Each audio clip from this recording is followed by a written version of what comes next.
stating coldly they aren't friends. Yujin and Haru are shocked. He thinks if the world hadn't ended, maybe he could have been their friend. But now his only goal is finding his mother. He turns to leave, when a scream cuts through the air. Paran and Jihyun spot a man below, trapped by a monster. Our boy prepares to move, but Yujin insists they help. Haru and Jihyun share a glance while Paran refuses, warning that any noise will draw more. Yujin argues they can save him and still escape. Paran reminds her of their agreement. She promised to follow his orders above ground. He repeats his warning, but when the man screams again, Yujin ignores him, grabs a weapon, and drives it into the beast. She stabs it again, shoving it off. The man thanks her, and Yujin tells him to stick with the group if he wants to live. Still trembling, he warns them as another monster appears. Perrin leaps in and cuts it down quickly. He turns to Yujin, eyes hard, asking if she understands the risk. Her recklessness could have endangered them all. Haru and Jihyun stand by, tense, knowing things are only going to get harder from here. The injured man asks if he can walk, then admits his leg is too damaged. He'll need help. Perrin had expected problems like this. Then the sharp crackle of monsters nearby stiffens everyone. More are closing in. Our boy refuses to offer any more aid. Jihyun reminds them that saving the man earlier was already too much of a risk. Paran turns to Yujin, telling her she can help if she wants, but it'll mean leaving the group behind. If she goes, she's out. Jihyun backs him up, repeating the rule. Everyone must follow every order, no exceptions. The man begs, but Jihyun agrees with Paran. They can't afford it. She thinks about the others still waiting at base. Reluctantly, Yujin decides to stay. The injured man yells after them, accusing them of being murderers, abandoned to die. Paran snaps at him to be quiet, but his cries echo through the dark. Monsters screech back. The group bolts. As they're surrounded, Haru cries out that the monsters have cut off their escape.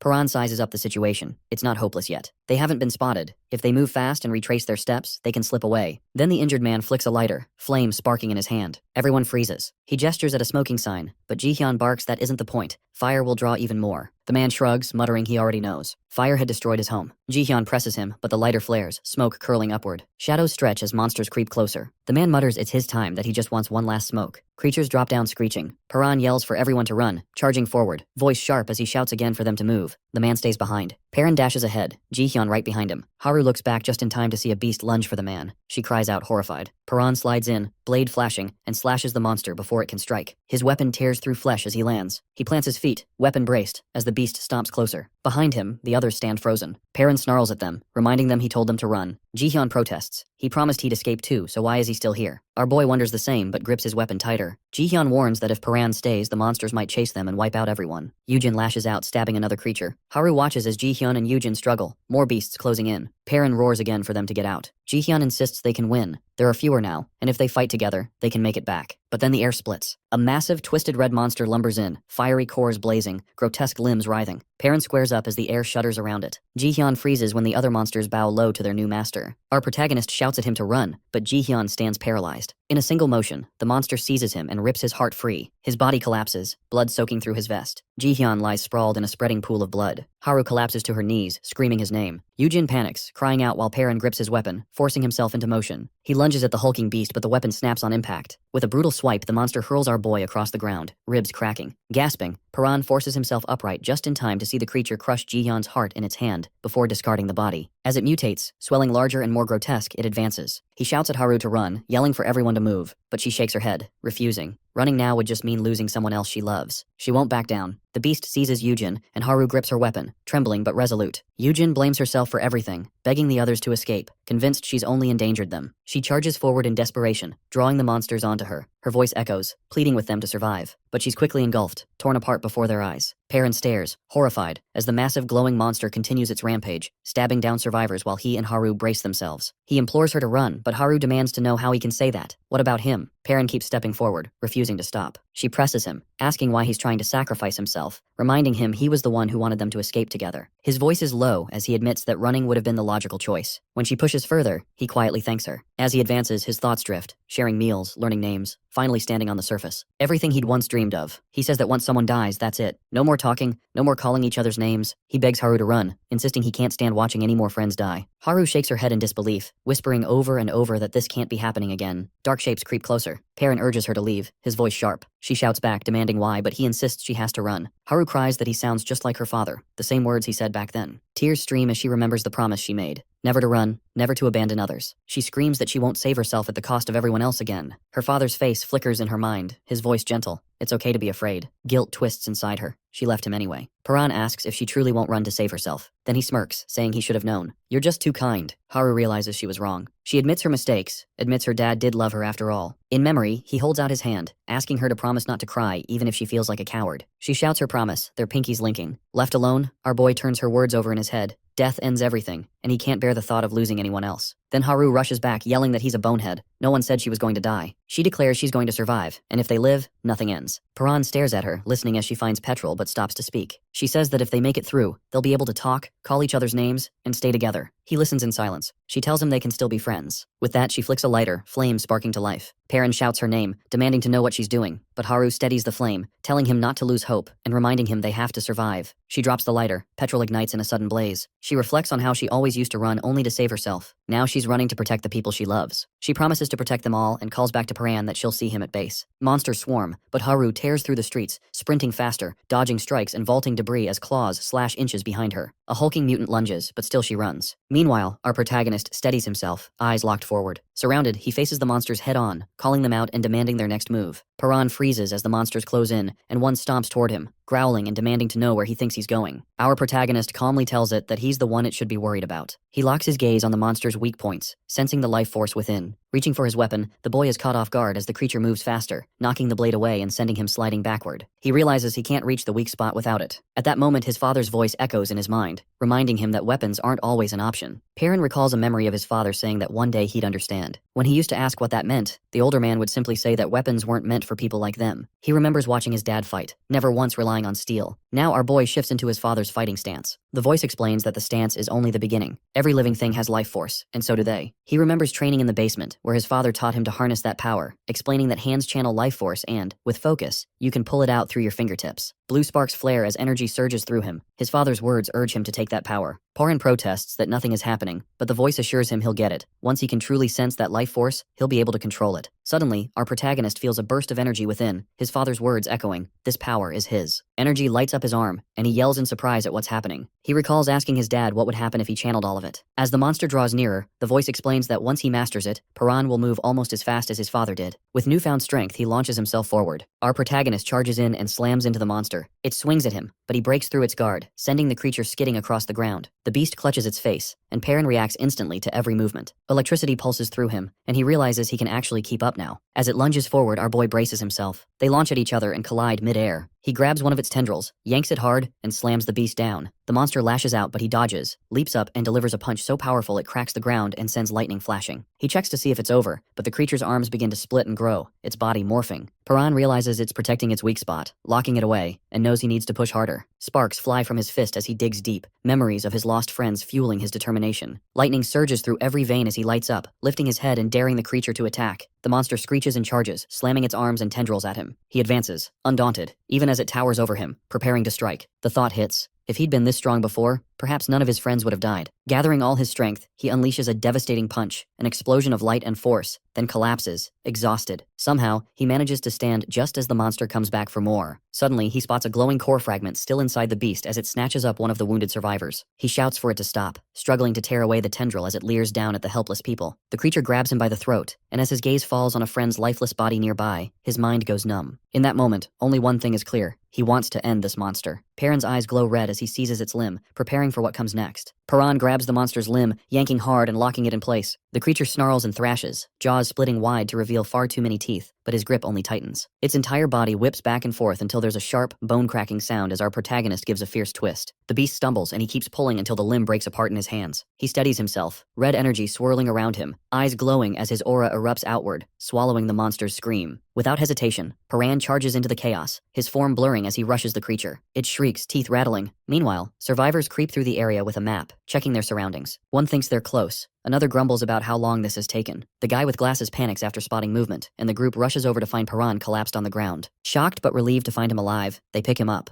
Chickencomb asks what happened, while another stares at the wreckage. As they carry our boy back, Chickencomb gets bossy with the girl at the rear, telling her to leave some bags behind. She refuses, wanting half the rations and bragging about the feast ahead. He offers to help, then throws away her heavy bag, making her scream. Sprinting ahead, he dares the others to catch up, and someone swears to shave off his mohawk. The guy with glasses urges everyone to keep quiet unless they want trouble. Perrin starts to wake, confused, noticing a map in his hand. He studies it, wondering if Haru is still alive. The one with glasses presses him to explain what happened, but our protagonist only remembers grabbing the monster at the last second. Everything after that is a blur. He has no idea how he survived. Suddenly, the ground trembles as another monster appears, roaring. Chicken Comb charges in, ready to fight, and Paran steps up as well. The glasses wearer panics about not having a weapon, but Paran's hand is already sparking with energy. The beast lunges. He dodges and slams it so hard that the ground shakes. The survivors are stunned as he grabs the monster's limb, lightning crackling through him, and shatters the glowing core to pieces. When the dust settles, Chicken Comb grabs him, peppering him with questions. At the shelter, a few older men work with radios, frustrated by the lack of response. Bayom tells them to wait, hoping something might come from the government. They're worried because the supply team hasn't returned yet. Haru sits in silence, sleepless, waiting for Paran. When Bayom spots movement outside, everyone starts whispering as the supply group finally returns. Haru's eyes widen when she sees him being carried in. A survivor reassures her as Paran stumbles to his feet, and she rushes forward, hugging him in relief. She admits she ran away, but he still survived, and she breaks down in tears as the others watch. The supply run brought back 7 days worth of food and some medicine, but the cost was high. They lost 2 people. When Paran wakes, Haru greets him. He says he dreamed that someone hugged him, but she brushes it off as just a dream. He notices her wounded legs, but she jokes that he looks even worse. He replies that he heals quickly, and she calls him a monster before quickly apologizing. Haru says they're opposites. She's always run while he's always fought. She admits she's always hidden her cowardice, but now she accepts it. She's a coward, but she's choosing to fight and wants to change. A little girl appears. Haru is shocked and apologizes for leaving her before, wishing she'd spoken up sooner. The girl holds out a hairpin, and when Haru asks about it, surprised it's hers, the child insists it's a gift, saying her bangs are in her eyes. Haru hesitates, but the girl reassures her she has another pin. Touching her scar, Haru thinks of it as proof she kept fighting, all while Paran watches. She clips the pin in and asks if she looks pretty. The little girl agrees she does. Despite all the loss and frustration, hope remains. Paran sits quietly, holding a small trinket. Suddenly, a buzzing noise draws everyone's attention to the radio. He turns as a voice comes through the static, testing the mic. The group realizes the radio is working. The broadcaster explains they saw the apocalypse coming and prepared. Now, it's up to the listeners whether to believe. Our boy listens closely, tense, as the voice finishes, leaving the next move up to them. List comes on the radio and introduces himself, his voice calm but commanding. He tells listeners that surviving without any preparation is already impressive. Then he explains his plan.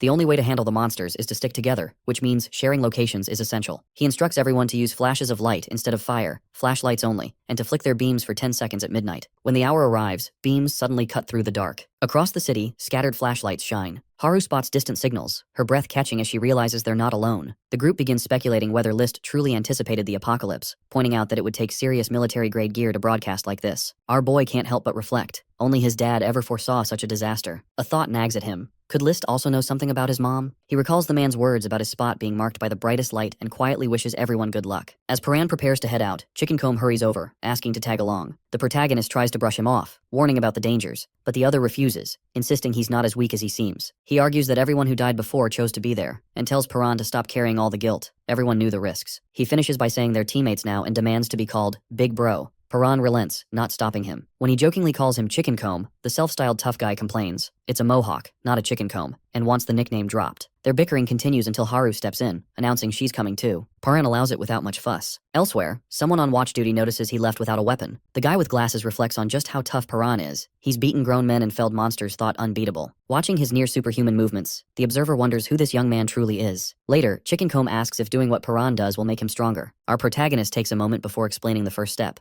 learning to sense life force. Confused, the other presses for clarity, and Paran likens it to the body's natural energy. He admits he hadn't believed in it either until he felt it for himself. Suddenly he freezes, halting the group. Haru tenses, asking if it's a monster and if they should run, but Paran shakes his head. A woman stumbles into view. He realizes the presence he sensed wasn't a monster, but a human. The stranger begs for help, her voice breaking as she says her family is trapped under rubble after fleeing monsters. She promises she'll do anything if they save her loved ones. Chicken Comb asks again if the woman really means anything, and she nods. Haru insists they have to help her, but Paran questions if they're truly the only ones who can. She confirms it, saying that's why she came to them. Our protagonist senses there are more people nearby, and she admits she was hoping to lure them to her base and ambush them, but claims it doesn't matter since there are plenty of others to deal with. Chicken Comb complains that he can't get more favors from her. He was hoping for 10 in return. The woman suddenly demands everything they have, even their clothes. Haru refuses, but she threatens her, saying to hand over everything unless she wants to die. Thugs step forward demanding their stuff. Chicken Comb starts to undress, dropping his jacket as he hands it over. One of the goons bends down to grab it, mocking him for being so scared. Suddenly, the loudmouth knocks him out, puts his vest back on, and asks our boy how he looks. Paran prepares for a fight. The woman orders her crew to kill them quickly. One thug charges with a knife, but Paran catches the blade mid-swing and twists it back into him, dropping the attacker instantly. Chicken Comb shouts, daring the rest to take him on. Their leader tells her people to target Haru, calling her the scaredy cat. The thugs rush her, but she dodges and escapes. The team manages to get away as a man watches from a window above. They enter a nearby house. Paran suggests they stay put, but Haru points out that no one's there. He warns that the mess inside looks intentional, like a trap. Suddenly, the floor gives way beneath them, and Haru and Chickencomb crash into a heap of trash. A figure appears, remarking that he was wondering who the uninvited guests were. He recognizes them as the group from earlier and calls them idiots. Perrin stares ahead as a knife flashes dangerously close to Haru's neck. Their captor holds it firmly in place, making it clear he'll go through with his threat if anyone tries anything. Our boy snaps, demanding answers. The man, keeping Haru in a tight grip, asks why they're there. Perrin blurts out that they came because of the radio broadcast. His expression shifts. He realizes what Paran means and insists he heard the broadcast too. Our protagonist then asks why he isn't heading to the location marked by the brightest light. The captor laughs, mocking the idea of anyone predicting the apocalypse. He brings the blade even closer to Haru, warning that one lie will cost her life. Suddenly he lunges, but Paran dodges and a brawl erupts. Perrin ducks and counters, slamming him to the ground. They exchange blows, with the captor swinging wild. The struggle intensifies and Paran charges again. The blade catches his side, but he pushes through the pain. He attacks repeatedly, though the captor manages to dodge every strike. The man remarks that Perrin isn't like other thieves, but the boy only focuses on moving faster than his opponent can react. He rushes in, closing the distance and aiming for a takedown. Meanwhile, monsters begin gathering outside, raising the stakes. It turns into a tense standoff. The captor keeps his grip firm, and Paran knows any loud noise will draw the creatures in, but subtle movements won't be enough to get close. Both ready themselves as he debates gathering the energy like before. Finally, Perrin leaps forward, committing to it. The captor stops as Paran crouches, channeling his energy and swinging it, the force rushing past the man's face. Our boy lifts a finger, signaling everyone to stay quiet. The captor freezes. Suddenly, a rope snaps and he starts to complain, but the others glare at him. He sits down, clearly nervous, as if sensing they might retaliate. Haru and Chickencomb exchange a glance and grin. When he asks what's so funny, they tie him up tighter and spin him around. He protests loudly, but Haru laughs and calls for another spin. The man demands to know what they want. Perrin explains they're just heading to the broadcast and gathering supplies. He doesn't believe it, but our protagonist assures him they'll let him go later. They're not taking any chances after what happened before. When the captor asks how Paran moved so fast, he dodges the question. Suddenly, a noise above draws everyone's attention. They look up to see a ripped-apart corpse lying nearby, close to a monster's remains. Chickencomb and Haru freeze, but the man calmly says it won't attack. It's his sister. He repeats himself, explaining she's barely hanging on, still alive. Haru asks how that's possible, and he describes her injuries, admitting those wounds should have been fatal. He believes the monster attached to her is keeping her alive by leeching off her life. Haru wonders if that really counts as being alive, thinking of her own brother as she watches the suffering woman. Chickencomb asks why he doesn't just pull the creature off. He replies that he's tried everything, but the roots go too deep. Chickencomb then asks if they can kill it, and the captor laughs at the idea of there being an easy core to break. He says he's tried everything, but these monsters don't have a weak spot like that. The conversation falls silent. The man tells everyone to leave, but Haru warns that if he tries anything, they'll just spin him again. Perrin cuts him free and heads out, telling the others to follow. Their former prisoner watches from inside, muttering about the strangers passing through, claiming they know how to kill the monster attached to his sister, but he doesn't believe them. He asks his sister if she heard any of it, then notices a teddy bear nearby. He picks it up as a rope creaks and stretches. Meanwhile, our protagonist wonders if the situation is a trap. As he turns around, realization hits, and he mutters,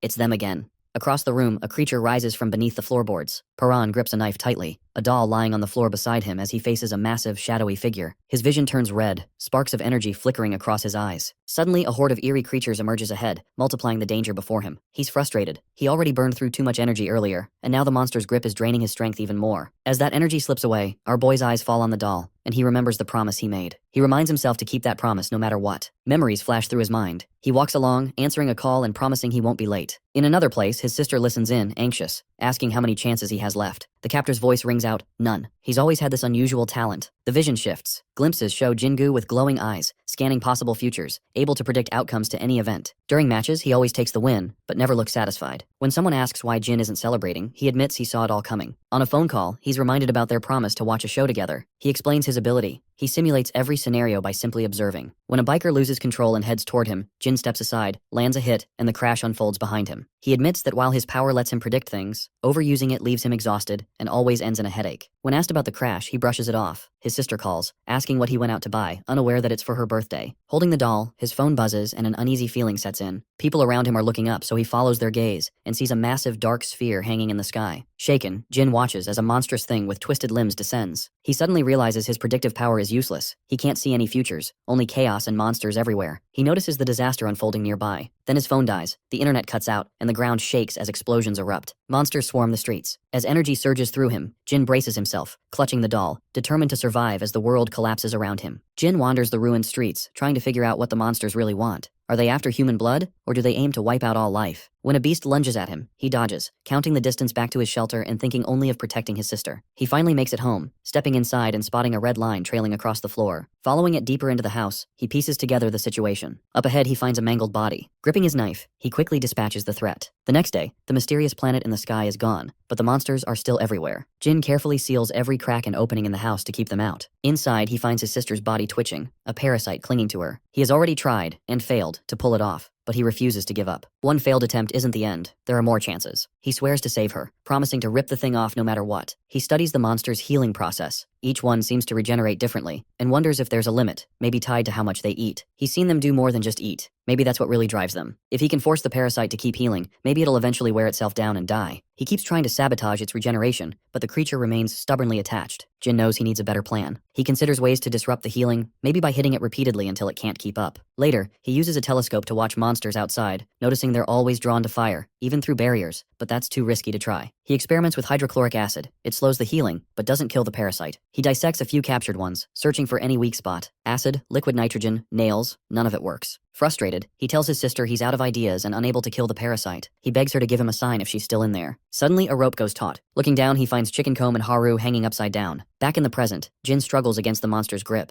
feeling like this is the end, and there are no more possibilities ahead. Suddenly, Perrin appears and crashes into the beast. Sparks of electricity shoot from our protagonist's hand as he prepares to strike. Perrin slams the monster to the ground. Jin's eyes lock onto the core in front of him, vision going red as power surges through his body until it bursts out, leaving him trembling and breathless. Confused, he demands to know what's happening. Our boy looks back at him, silent, while Jin tries to figure out how he managed it. The others mention they only returned because someone forgot a bag. Perrin repeats his advice: you have to hit the core, though he warns most people probably can't see it. Jin insists he can, recalling the glow he once saw coming from his sister. Perrin confirms that's the core. Jin asks why the glow appeared in his sister and not the monster itself. He says if setting her free means killing her, then he'll do it. Our protagonist explains that as long as her heart keeps beating, the parasite will remain. Jin looks at his sister, determined to end her suffering himself. He picks up a toy rabbit, wishing her a happy belated birthday. Standing over her with knife in hand, he sees black tendrils wrapped around the core on her chest. She lies still, the stuffed toy beside her, as he hesitates with the blade. Memories flash, her smile, meals together, her riding on his shoulders. His grip tightens. He thanks her, saying it over and over, eyes on her body. To his surprise, she responds faintly, telling him she always heard him. Jin admits he's lost, unsure what to do now. Perrin appears with Haru and Chicken Comb as Jin comes downstairs, remembering his sister's final words, telling him to do what he wants. He hesitates, glancing between the group and his sister. Suddenly, another monster arrives. Jin recalls her face, his eyes turning red with resolve. He remembers clasping her hand, swearing vengeance on every monster that took her away. In her last moments, she told him to survive and get revenge. Chicken Comb charges in but gets thrown aside. Jin rushes forward, tendrils sprouting from his arm and tearing through the monster. He then turns to Perrin, introduces himself as Jin Gu, and asks to join the group. The lone survivor sits, tense as footsteps approach. He spots a group coming down the escalator: Perrin, Haru, and Chicken Comb. The girl with glasses immediately asks if they brought anyone else. Jingu introduces himself simply as Jin. Haru lists their finds: food, medicine, and a more detailed map of the area, stopping only when a cliff blocked their way. Jin is surprised this spot hasn't been raided by other groups. The survivors wonder aloud if anyone else is even out there. He informs them there are 3 groups in the area, and one of them hunts other survivors. Haru realizes that this is the same group they encountered before. Jin says they'll have to cross that territory to get around the cliff. Chicken Comb mentions that the woman from that crew still owes him a favor. They debate taking a different route, but Jin argues it would be risky and take too long. He insists he's got it under control and warns the group not to reveal our protagonist's bunker training to anyone. The others bristle, questioning who put him in charge, but he claims he's the smartest one here. Later, Perrin is training, weighed down with heavy gear, his eyes sharp and focused. Jin asks about his strength, and our boy explains he trained in the bunker his whole life. Jin presses for details about his routines and what he used to eat. Perrin, uncomfortable, asks him to stop, but the questioning doesn't let up. Finally, the young fighter says he hides out here and asks how Jin even found him. Jin replies that he followed a light, and that now he can see the life force in people, including Perrin. This reminds our protagonist of something his dad used to say. Jin wants to know how the man knew about life force and why he built a bunker in the city to train his son. He calls Perrin's dad a lunatic. Memories stir. His father wasn't always like that. At first, the man supported Perrin's dream of seeing the surface, but eventually became obsessed with prepping for the apocalypse, which led the boy to rebel. Jin suggests maybe the father already knew about the monsters or the apocalypse in advance. Perrin admits it's possible. Jin asks if he's certain his dad is dead. Perrin recalls watching him fall from a great height with monsters diving after him. Jin points out that doesn't necessarily mean the man is gone, and that Perrin may never know for sure. Perrin sits on the floor as Jin suggests that his father might still be out there. Our boy replies that if his dad were alive, he'd already be here looking after him. Jin agrees, then shifts the conversation, asking how he moved so quickly during their last fight. Perrin demonstrates the move, confirming if that's what Jin meant. He explains that you have to focus your life force into your fingertips, but the real challenge is being able to feel it in the first place. Jin says he can feel it. His hands start shaking as he remembers the sensation of having all his energy drained. He insists that feeling is real and shouts that this must be his life force. Blood starts to drip from his nose and sparks flicker. Perrin asks if he's alright, but Jin insists he's fine and demands the strength to defeat monsters. Electricity spreads across his skin as he admits he wants to be just like our protagonist. Suddenly, Jin stumbles and collapses, with Perrin calling his name as he falls. Jin wakes up in bed, overhearing Byum talking to Chickencomb, who's lying in the patient's bed nearby. Jin learns he's been unconscious for 3 hours and notices his power still isn't working. Later at the station, he meets with a craftsman who hands over the weapon Jin requested,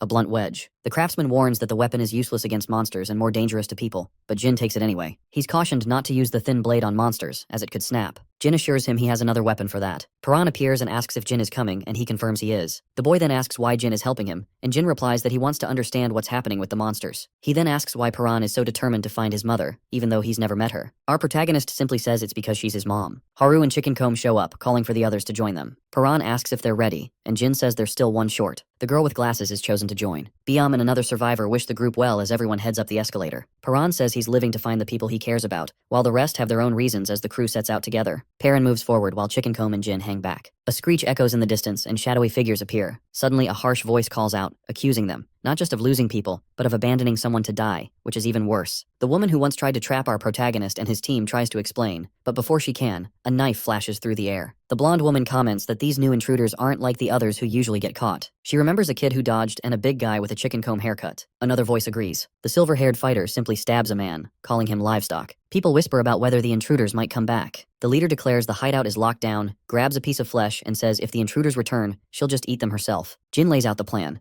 They need to cross the thieves' territory, which is divided into 3 zones, without being caught. He insists that everyone must sneak through, no fighting. Chickencomb is excited by the challenge, but Perrin doubts they can all make it through undetected. He says he could probably do it alone, but isn't sure about the whole group. Jin grins confidently, assuring them that if they follow his instructions, everything will go smoothly. Our boy notes that he could always sense life while in the bunker, but Jin only developed that sense after getting captured. Chickencomb points out they're short-handed. The girl with glasses arrives, and Jin suddenly grabs her bag, catching her off guard. He warns everyone that they're now at the edge of the thieves' territory. Showing the map, he explains the hand signals. A pointed finger means go, avoid enemies at all costs. A clenched fist means attack. A retreat signal means run if things get dangerous. And touching his chin is his signal for lying. Perrin questions the odd signal, asking when they'd ever use it, but Jin says it's just in case and probably won't matter, urging everyone to keep moving. Chickencomb backs him up. They carefully creep through the ruins with Jin leading them to cover whenever he spots thieves nearby. The thieves, meanwhile, are distracted, whispering about finding a hidden box. Jin tries to signal the group, but Chickencomb misreads it and charges at the thieves, knocking one out with a punch and fighting another. One thief yells threats and gets ready to fight, but our protagonist grabs and restrains him. The girl with glasses explains that Jin's signal meant to sneak past, and she scolds them for blowing their cover, even though they won. Chickencomb admits he misunderstood the signal. Jin says it's alright since there aren't more thieves around, but now they have to decide what to do with the ones they caught. Haru asks if Jin is really going to kill them, and he prepares to do so. Perrin intervenes, blocking him and arguing that there's no reason to kill. Jin challenges him, saying thieves wouldn't hesitate to kill them, so it's safer this way, but the boy stands firm. He says he doesn't want to kill anyone, and every time someone is about to die, he feels terrible. Jin questions whether Perrin is really willing to risk everything over his feelings, warning that if they get caught, he'll never find his mom. Perrin stays silent, then insists they leave before the thieves wake up. Haru agrees, saying there's no need for killing. Jin tells everyone to move on. They go deeper into the territory, and more people begin to appear. Suddenly someone demands to know who they are, pointing out they've never seen them before. A guard spots the group and immediately questions them for being strangers. Jingu warns everyone that they're way too deep in enemy territory and should get out. The guard shouts, demanding to know what they're doing crouched there. Chickencomb blurts out that they're crouching because it's a top-secret mission. When the guard asks who he thinks he is, the loudmouth tells him to recognize the mohawk. The guard pretends he remembers, and Chickencomb drags him away while the others watch. Jin tells the group that if they get separated, they'll meet back at the base. Perrin checks with Haru about how far in they are, and she says they've just made it to the middle of Zone 1. They enter a building where our boy notices the windows are barred. Inside, a prisoner behind bars begs them to let him out, insisting he isn't with the bad guys. Soon, more captives appear, terrified and convinced they're about to be eaten. Jin asks if they mean eaten by monsters, but the prisoner warns them about a sinister woman called the Predator. Perrin mutters the name, considering rescuing everyone, but notes there are guards everywhere. Jin says they can't waste time helping, but Haru reminds him of his promise. He admits he lied to keep everyone calm. The bespectacled survivor says saving people is too risky, and Jin looks to Perrin for a decision. The protagonist agrees, it's too dangerous. Jin points out that Perrin refused to kill the thieves earlier. He replies that it's not the same. He just has a thing against killing. Swatting a mosquito, Perrin pops it in his mouth and eats it. Haru yells at him, but he shrugs it off as just an old habit. She calls it gross, but he insists it's not about hunger. He quickly covers her mouth to keep her quiet. Jin gives a hand signal, pointing ahead, and the bespectacled survivor and Haru prepare to retreat. Outside, the predator and her squad stop. She sniffs the air, commenting that something nearby smells delicious. The group hides below them. Another soldier reports that the livestock farm in Zone B3 was destroyed by monsters, and all the animals escaped. The predator, baring her fangs in a grin, demands more details and tells the soldier to bring her the eyes. The bespectacled survivor sees guards rushing off and worries that something big just happened. Meanwhile, prisoners are dragged in, blindfolded. The predator pulls down one captive's blindfold, taunts him, and demands to know the monster's weak points. The prisoner points out the glowing spots, one at the base of the tail, another on the leg. She leans in for more detail, and when he guesses the wrong depth, she threatens to eat his other arm. Jin notes that many guards left after the chaos, so now's their chance to move. As they sneak through, Haru bumps into an escaped prisoner who explains that a monster smashed the cells and everyone ran. Jin figures that's why the guards are gone and doubts the escapees will survive, since they don't know how to kill monsters. The man mocks the idea of killing monsters, but is suddenly stabbed. He collapses, his head sliced off and flung across the ground. The predator catches the head, turns to the group, and asks who they are. The predator approaches, clutching the monster core, and demands to know what's going on with the fleeing livestock.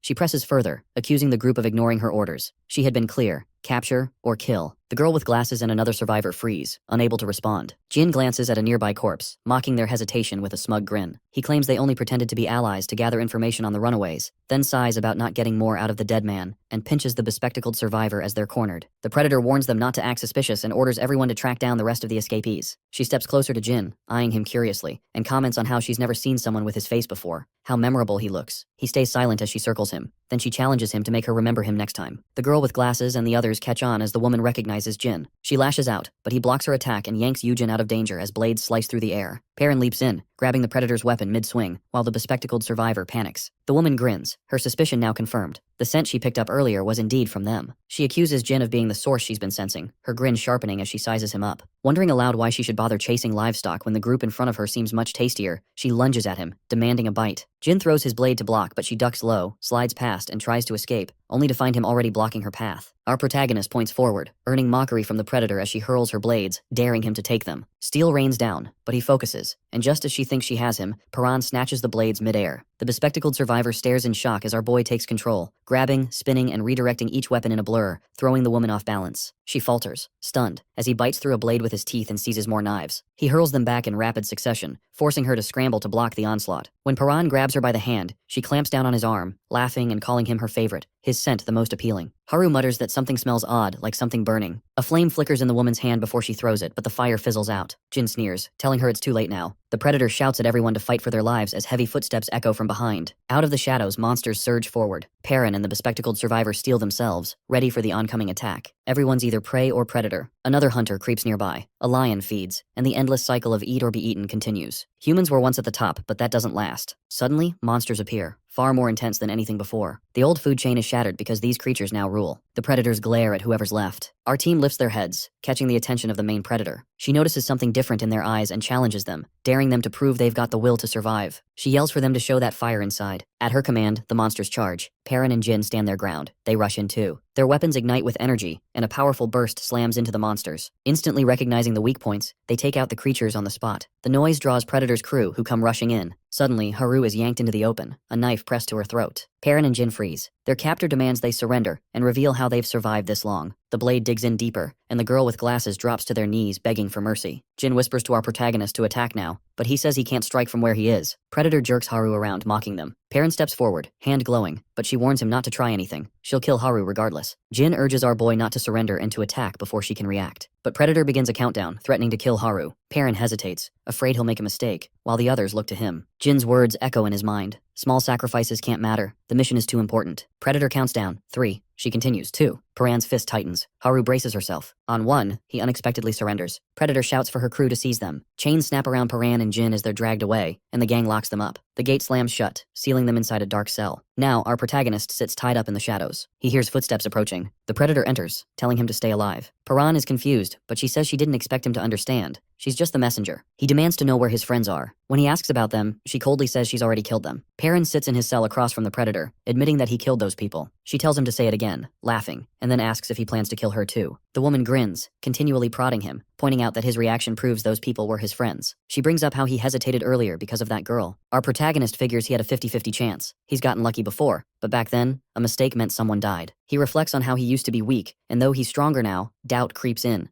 Maybe all this strength has just made him reckless and dangerous to those around him. He remembers father's words about not getting close to people, and the lesson finally clicks. Impressed by his abilities, Predator starts questioning him about his powers. She tries to figure out how he knows all the monsters' weak spots and even suspects he might be one of them. Paran just stares back as she wonders aloud if he's really like the others. She demands to know how he can see weak points. He blurts out a question, asking if someone told her about that too. He wonders if she got the information from someone else. Maybe whoever's spreading it is connected to his father. She responds by kicking him in the face, demanding answers again. Paran glares back, snapping out a defiant response, but she isn't fazed and claims she's got all the time in the world. She then questions him about where he's from, pointing out how clean his clothes are compared to everyone else's, and notes how healthy his group looks. She demands to know where their base is. Our boy lunges at her, baring his teeth, but Predator slams him down and teases him about being hungry, saying she's not about to be lunch. Paran swears he'll never talk. She laughs, calling him livestock. As she keeps hitting him, Predator questions whether he's even human. She turns to one of her men for an opinion. The man says he can see this inner light in people, just like in monsters, and sees it in her too. Looking at Paran, he says his light is especially bright and radiant. Predator mutters that it must be life force and declares that he smells delicious. He's definitely the most interesting one here. Another man interrupts, warning that food supplies are low, tensions are rising, casualties are increasing, and people are demanding executions. He urges her to find the group's base, but Predator shrugs it off. Instead, she grabs Paran again, pressing for answers. When he refuses to talk, she proposes a game. Stuck in her grip, he glares back. She slashes him, watching how quickly he heals and taunts him to keep going, laughing about how long she can drag this out. He endures the repeated beatings and cuts, healing each time only to be hurt again. While our protagonist lies battered on the floor, footsteps approach. A man whispers for him to keep quiet. Paran recognizes him. The stranger says he's also a prisoner, used to be livestock, and that his body was altered so he can now see lights. Paran asks if he means life force, but the man seems uncertain and just shrugs, offering to help him escape. As he starts to leave, Paran quickly asks if he's seen Haru or any new prisoners. The man says no, and that nobody likes it when people ask about that. Just then, Predator and her men return and catch Paran's contact. She ignores the man's protests about being an eye, saying they can always make new experiments. Predator mocks Paran, asking if he enjoyed their little game, but he says this torture is nothing compared to his time in the bunker. She reminds him about his friends, and then they throw Haru into the cell. Predator says she didn't reveal anything during interrogation, even after being deprived of water. She grabs Haru and threatens her, then seizes Paran's hand and breaks his fingers. Haru screams for her to stop, but Predator just keeps going, snapping more bones while he stays silent. Predator threatens to keep breaking his fingers unless Haru gives up the location of their base. Another finger snaps. Both Paran and Haru are screaming, and he tells her not to say anything. A couple of guards whisper about how cruel the captain is, especially with the torture happening inside. Predator mocks Paran's healing hands, while our boy silently fumes that he can't use his life force. He wonders how she managed to bind him so tightly and grows frustrated that she doesn't really understand his powers. She keeps pressing for answers, but he refuses to give anything up. When Predator demands the location of their base, he hesitates but ultimately stays loyal to his group. She grabs a pair of pliers, threatening to see if his fingernails will heal if she rips them off. Haru is terrified. When Predator finally calls it a day, our protagonist is left alone, haunted by father's voice warning that caring for others only leads to pain and weakness. Outside, Haru watches, guilt twisting inside her as she sees what Paran endures. He realizes all of this began the moment he learned what it means to care for other people. Her horror grows when Predator strolls back in, threatening to go after his toenails next. Suddenly, Haru yells that she'll take his place. Predator is surprised, teasing her about her feelings for the boy, but Haru keeps quiet. Pretending to be bored, Predator shifts her focus, grabbing Haru and getting her tools ready while Paran remains restrained. Haru apologizes, and just as Predator is about to start, he shouts that he'll cooperate. Predator is pleased, until Jin arrives. She asks where he's been, and Jin replies that he's ready to give up the base's location. Water drips, and Predator grins, but Haru doesn't believe he'd really betray them. Jin ignores her and tells Paran to listen. He claims he doesn't need our protagonist anymore, saying he thought Paran was the key to understanding monsters, but now considers him a disappointment who wasted his potential. Jin declares he's betraying the group and walks away. Outside, Predator asks why Jin switched sides, and he claims it just makes sense. Another survivor mocks Paran's group for being weak. The girl with glasses admits she never even knew where the map was. She just followed everyone else. Jin suggests attacking quickly since the base is heavily guarded, recommending a swift assault. Predator likes his attitude. They move the prisoners outside, and one of Predator's men asks why bring Haru and Paran. She smirks, saying it'll be fun. She wants to see their faces when the base falls. As they march, Haru tries to reach him, apologizing, but he stays silent. When she begs, Paran finally gives her a strange look. Jin checks if things are on track. Predator confirms everyone is present except the livestock guards. As they head up a cliff path, Jin grins, saying everything is perfect. Some survivors are confused about stopping there, but he explains they're surrounded by the city, with no cover and only one way out. If monsters show up, escape will be near impossible. An underling grows nervous and draws his weapon, but Predator demands answers. Jin signals, retreat or escape if needed. Escaping is more important than fighting. He gives the final signal. Paran recalls that touching the chin means Jin is lying, realizing he only pretended to betray them to keep the ruse alive. While Haru reacts and our boy clenches his fists, he he reveals a hidden key tucked beneath his tongue. She catches on instantly. Jin continues to act normal under Predator's watchful eye, subtly holding up 2 fingers, the signal to attack if necessary. As Predator is distracted, Haru unlocks Paran's cuffs. He stands, free at last, energy surging through him. One soldier warns Predator that the boy is loose. With a fierce twist, Paran breaks the shackles completely and prepares to fight. Predator's men hesitate, but one steps forward, overconfident, even as she warns not to underestimate him. Paran steps up, Haru close behind. He stomps, cracking the ground, then delivers a punch that flattens a soldier's face and sends him flying with a blast of force. Paran knocks his opponent out with a single punch, sending the man skidding across the ground. The crowd erupts and shouts. Meanwhile, Jin signals up to someone on a ledge, who hits a detonator. An explosion rocks the canyon. Flames erupt, turning the entire battlefield into a fiery trap. Amid the chaos, people struggle to regain their bearings. Suddenly, monsters begin charging out of the blaze, roaring. The Predator orders a retreat, but panic sets in. Every exit is blocked by walls of fire. She shouts for someone to bring her the eye and commands her group to kill anyone in their way. Haru tenses as the huntress looks her way and grins, but then something shifts. A light awakens inside her. Her eyes begin to glow as power surges through her. She dodges the Predator's attacks with incredible speed, surprising both herself and her enemy. Using her fear as fuel, Haru launches a counterattack, moving so quickly the woman can barely keep up. Their eyes meet, and Haru calls out Paran's name. The Predator turns as our boy approaches, but someone with a blade suddenly intercepts. Paran blocks the strike, shifting the focus. As he gets closer, the enemy leader tries to react, but Haru grabs him and urges him to leave. The monsters are closing in fast. She insists they need to get out, and he agrees. The Predator stands her ground as the flames creep closer, but our protagonist kicks her away. He and Haru exchange a look, but behind them, their foe rises again as her people shout for her. Monsters begin attacking the survivors. The Predator tells everyone to run and calls for the eye as her crew scrambles. Amid the chaos, Jin calls out Paran's name. He responds, then punches Jin. Paran accuses him of revealing their secret about life forces. Jin admits it, explaining that's why he told the others to bind his fingers. When Paran asks why, thinking back to the torture, Jin insists it was the best move for him. He realizes Jin meant it, and the other boy confirms he never liked Paran, blaming him for being indecisive and saying he doesn't deserve his powers. Paran asks why Jin didn't dodge if he hates him so much. He could have avoided that punch. Jin says nothing. Finally, Jin admits he needs Paran. The young fighter is silent for a moment, then says Jin annoys him. Jin retorts that the feeling is mutual. Paran offers his hand, telling him to get up unless he wants to die here. Jin finally takes it, making it clear he has his own agenda, even with monsters and chaos all around. Survivors grab their weapons as orders are shouted to hold the line. The Predator demands to know where the eye is. Her crew responds that they've got him, and a soldier says someone volunteered. She praises the volunteer, promising rewards, as a young man steps forward. Chickencomb watches as the boy pulls down his sleeve and says he can finally see again. Back then, Chickencomb was taken to a place where a monster was kept, all tied up,